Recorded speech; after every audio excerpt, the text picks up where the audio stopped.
Welcome to CR International School online classes. Hello students, how are you? Hope you are fine. बेटा हमने geography की book का chapter number 2 start कर रखा था इनसाइड आवर अर्थ, और कल के टॉपिक में हमने अर्थ की लेयर्स के बारे में पढ़ा था कि अर्थ की कितनी लेयर्स होती है। कितनी लेयर्स थी बेटा? अर्थ की 3 लेयर्स थी। फर्स्ट लेयर थी क्रस्ट, सेकेंड थी मेंटल और थर्ड थी कोर।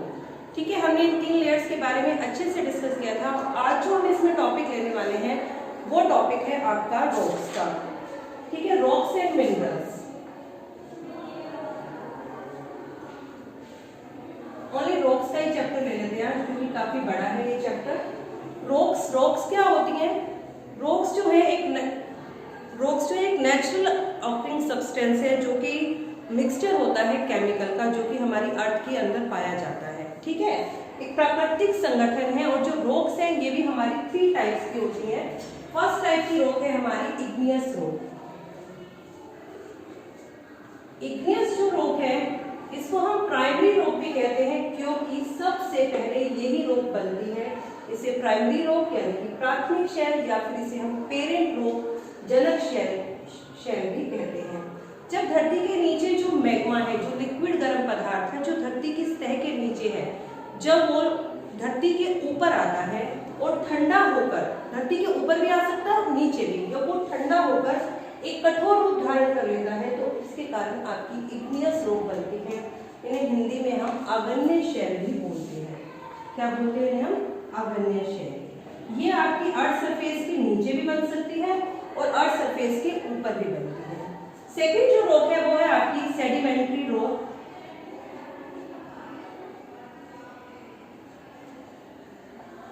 सेडिमेंट्री जो रॉक्स हैं, जब आपकी इग्नियस रॉक पानी के कारण, बर्फ के कारण या हवा के कारण या कोई इंटरनल प्रेशर के कारण छोटे छोटे पार्ट्स में टूट जाती है, तो टूटने के कारण वो जो छोटे छोटे पार्ट्स हैं हवा पानी के द्वारा एक जगह से दूसरी जगह पर जमा कर दिए जाते हैं।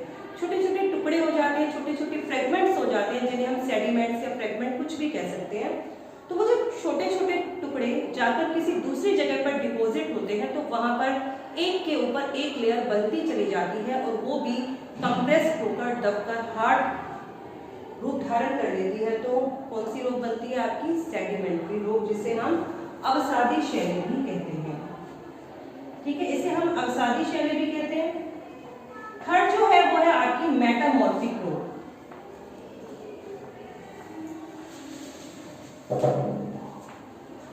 मेटामॉर्फिक जो रॉक है आपकी, इसको हम कायांतरित शैल भी कहते हैं। मींस बहुत ज्यादा हीट और प्रेशर पड़ता है, दोनों पर पड़ सकता है, इग्नियस पर भी, सेडिमेंट्री पर भी। जब बहुत ज्यादा हीट और प्रेशर के कारण मेटामॉर्फिक रॉक बन जाती है, मींस इग्नियस और सेडिमेंट्री रॉक का बिल्कुल काया पलट हो जाता है। जैसे कि देखिए आपका लाइमस्टोन है, जो चूना पत्थर है, वो आपका मेटामॉर्फिक रॉक में नहीं है, वो आपका सेडिमेंट्री रॉक है। लेकिन जब बहुत ज्यादा हीट और प्रेशर होता है तो उसका रूप परिवर्तित हो जाता है, वो मेटामॉर्फिक में चेंज हो जाता है।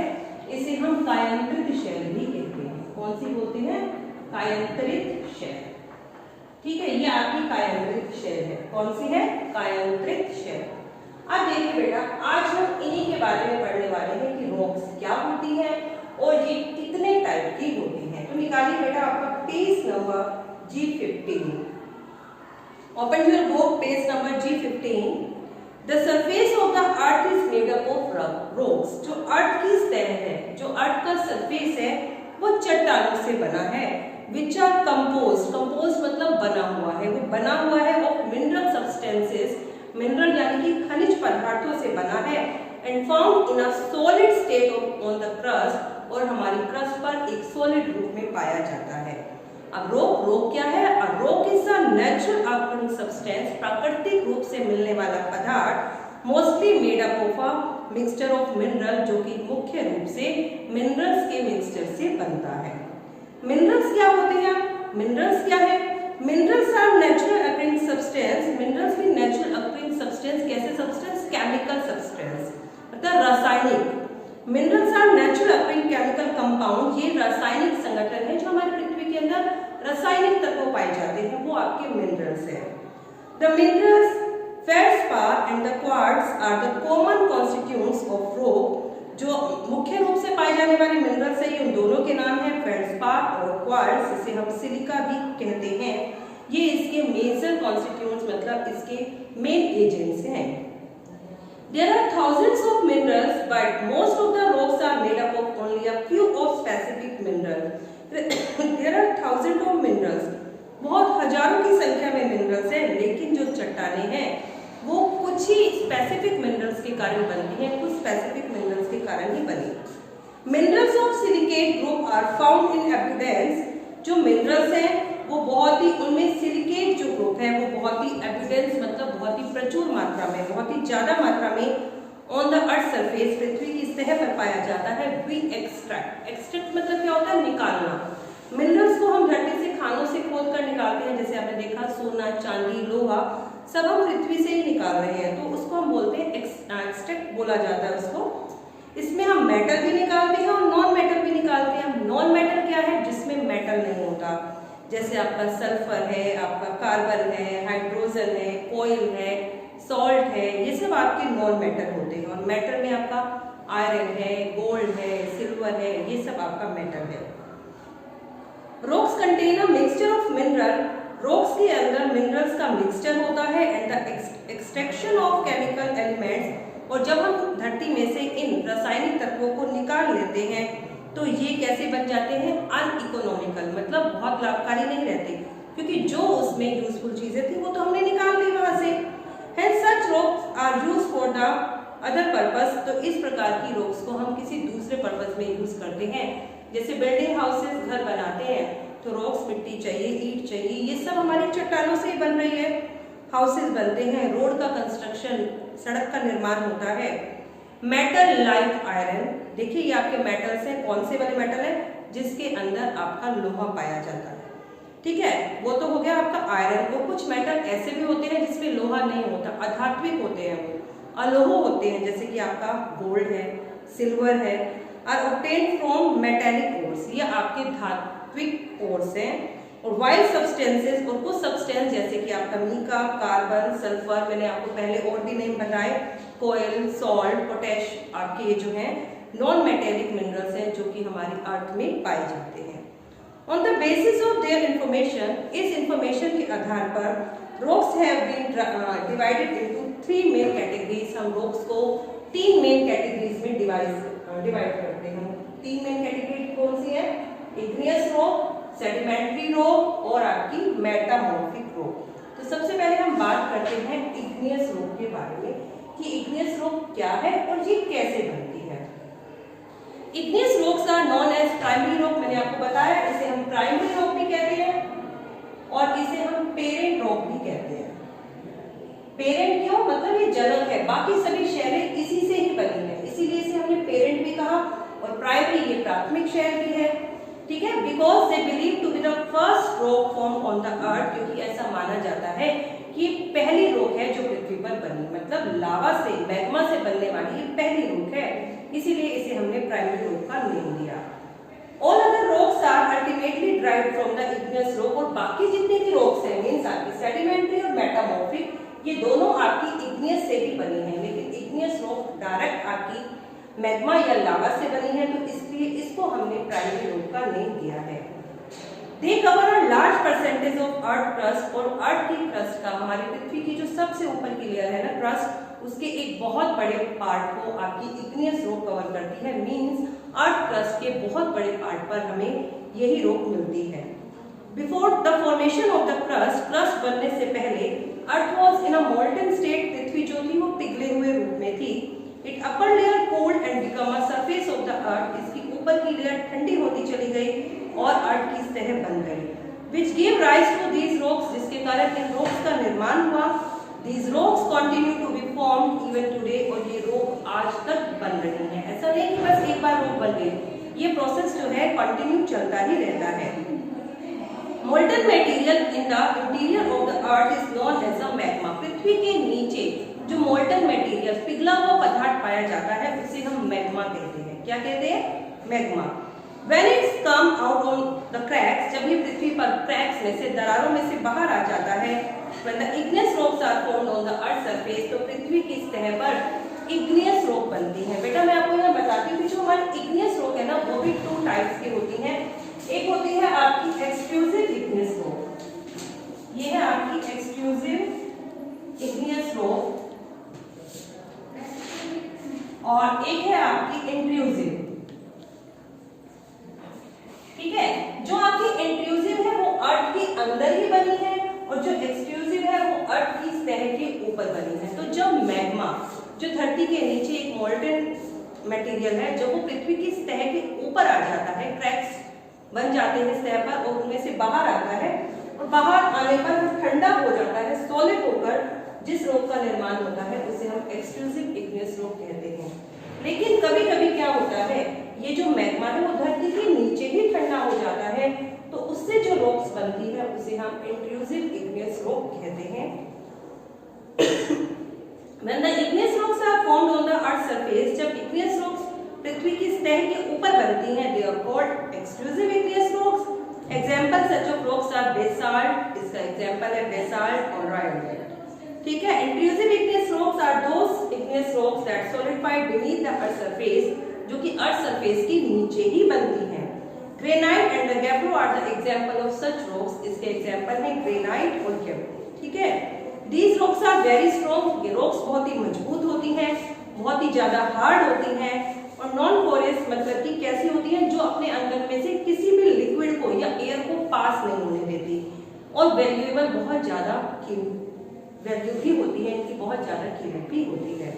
Igneous rocks never contain fossils, igneous rock में फॉसिल्स नहीं होते। फॉसिल समझते हैं आप, जीवाश्म, जो पेड़ पौधे हैं या मृत जीव हैं, उनके जो अवशेष हैं जो पृथ्वी की सतह के नीचे ही दब जाते हैं, उन्हें हम फॉसिल्स कहते हैं। तो हमारे इग्नियस रॉक में फॉसिल्स नहीं होते हैं। फॉसिल्स कहाँ पर होते हैं? सेडिमेंट्री रॉक्स के अंदर। एंड रेयरली लेयर, और बहुत ही कम इसकी लेयर बन पाती है, क्योंकि लेयर कैसे बनेगी? लेयर तो तब बनेगी जब एक बार कोई चीज ठंडी हो गई, उसके ऊपर फिर से कोई मोल्टन मटेरियल आया, फिर से वो ठंडा हुआ, तो ये तो एक ही बार में बन जाती है, इसलिए इसमें लेयर्स नहीं बनती। और ये कैसी होती है? क्रिस्टलाइन स्ट्रक्चर में होती है, बिल्कुल प्योर क्लीन होती है ये। ठीक है, सेकेंड है आपकी सेडिमेंट्री रॉक। अब सेडिमेंट्री रॉक क्या है?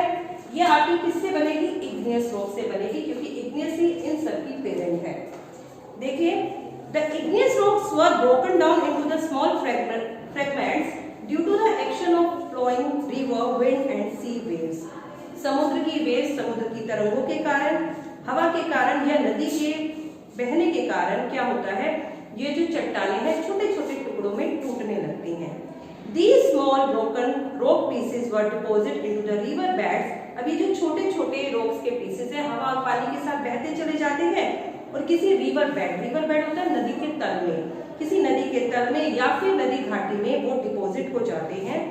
These deposit और sediments gradually accumulated into the layers, और ये जो सेडिमेंट्स डिपॉजिट हो जाते हैं धीरे धीरे एक्यूमुलेटेड वहां पर जमा होने शुरू हो जाते हैं एक एक लेयर के रूप में। मींस पहले एक पार्ट जमा हो गया, फिर हवा अपने साथ या पानी अपने साथ और मटेरियल को लेकर लाया, वो उसके ऊपर जमा हो गया।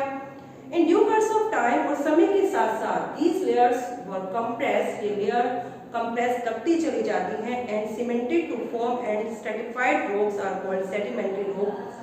बिल्कुल कंप्रेस तब कर सीमेंटेड बहुत ही हार्ड बन जाती हैं और परतों में बनती हैं। स्ट्रेटिफाइड मतलब बार बार परत बन रही है, एक बार हवा और पानी ने मटेरियल को जमा किया, वो सॉलिड हो गया, देन अगेन फिर वो जमा कर रही है, फिर जमा हो रहा है, उसके अंदर कोई भी मृत जीव है या फिर कोई आपके पौधों के अवशेष है वो भी उसमें जमा हो रहे हैं, तो यहाँ पर आपके फॉसिल्स भी ऐड हो जाते हैं।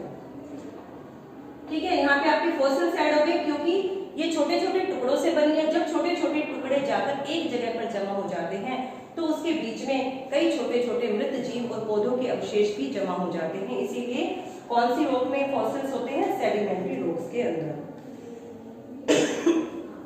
सम examples of sedimentary rocks are sandstone. कुछ सेडिमेंट्री रॉक्स के एग्जांपल हैं sandstone, shale and gravel.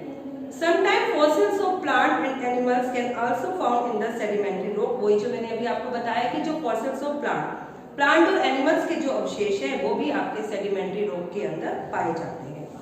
Third है आपका मेटामॉर्फिक रॉक। मेटामॉर्फिक रॉक क्या है? आपकी इग्नियस और सेडिमेंट्री रॉक दोनों ही मेटामॉर्फिक में चेंज हो जाती है। इसे हम हिंदी में कायांत्रित शेल कहते हैं। मींस इसकी बिल्कुल काया पलट हो जाती है, बिल्कुल वैसी नहीं दिखती जैसे कि ये पहले है। When rocks are located very deep in the earth, जब चट्टान जो है बहुत ही अर्थ के गहरे पार्ट में होती है, and internal heat of the अर्थ, और पृथ्वी की आंतरिक हीट के कारण partially and completed change occur in their structure, उसके पार्शियल थोड़े पार्ट में या फिर कंप्लीट उसमें उसके स्ट्रक्चर में और उसकी केमिकल प्रॉपर्टीज में, उसके जो रासायनिक गुण हैं उनमें चेंज हो जाता है। Hence rocks thus formed are the different in appearance, जिसके कारण ये rocks अपीयरेंस डिफर दिखती हैं एंड कैरेक्टरिस्टिक्स उनकी विशेषताएं भी अलग होती हैं, एंड फॉर्म ओरिजिनल रॉक, और एक वो मेटामॉर्फिक रॉक में चेंज हो जाती है, therefore known as metamorphic rock, इसलिए इसे हम मेटामॉर्फिक रॉक कहते हैं। Means under the great heat and pressure, बहुत ज्यादा हीट और प्रेशर के कारण ही ये रॉक्स बनती हैं। This process take place at a depth of about 12 kilometre to 16 kilometre. ये जो प्रोसेस होता है अर्थ के अंदर 12 से 16 किलोमीटर के बीच में होता है। And the earth surface where the temperature and pressure are very high, पृथ्वी का वो सरफेस का वो पार्ट जहाँ पर टेम्परेचर मीन्स तापमान, प्रेशर और दबाव बहुत ज्यादा होता है। बोथ इग्नियस एंड सेडिमेंट्री, दोनों ही, मैंने पहले भी बताया इग्नियस और सेडिमेंट्री दोनों ही जो रॉक्स हैं वो क्या होती हैं, अंडरगोस मेटामॉर्फिस, वो मेटामॉर्फिस में चेंज हो जाती हैं। After being formed at such a depth, these rocks reach a upper surface of the earth due to the internal forces and become available to us। और फिर क्या होता है, अर्थ के अंदर प्रेशर के कारण, अर्थ की आंतरिक क्रियाओं के कारण ये जो चट्टानें हैं पृथ्वी के ऊपर के भाग पर हमें अवेलेबल होनी शुरू हो जाती हैं। Limestone gets converted to marble, limestone जो है आपका मार्बल में चेंज हो जाता है, जो चूना पत्थर, देखिए कैसा लगता है देखने में, और जब उस पर बहुत ज्यादा हीट और प्रेशर होता है तो वो आपका संगमरमर के पत्थर में चेंज हो जाता है। ये बहुत ही ब्यूटीफुल, सुंदर लगता है एंड प्रीशियस, बहुत ही कीमती भी होता है। Metamorphic rocks are mostly beautiful, ये बहुत ही ब्यूटीफुल, सुंदर, ब्राइट एंड प्रीशियस, बहुत ही ज्यादा कीमती होती हैं। Some important metamorphic rocks are quartzite, slate, ठीक है, नीस एंड द मार्बल, ये कुछ इंपॉर्टेंट मेटामॉर्फिक रॉक्स के नेम हैं। Graphite is also a rock of this type, graphite भी इसी टाइप की एक रॉक्स है। These rocks are used for many important purpose, और इन चट्टानों का यूज हम कई इंपॉर्टेंट पर्पस में करते हैं। तो बेटा आज हमने ये पढ़ा कि रॉक्स और मिनरल्स क्या होते हैं, ठीक है, मिनरल्स के बारे में भी हमने बात की और रॉक्स के बारे में भी, और हमने तीनों टाइप्स की रॉक्स के बारे में पढ़ा। तो आप इस चैप्टर की एक बार अच्छे से रीडिंग कीजिए। ओके।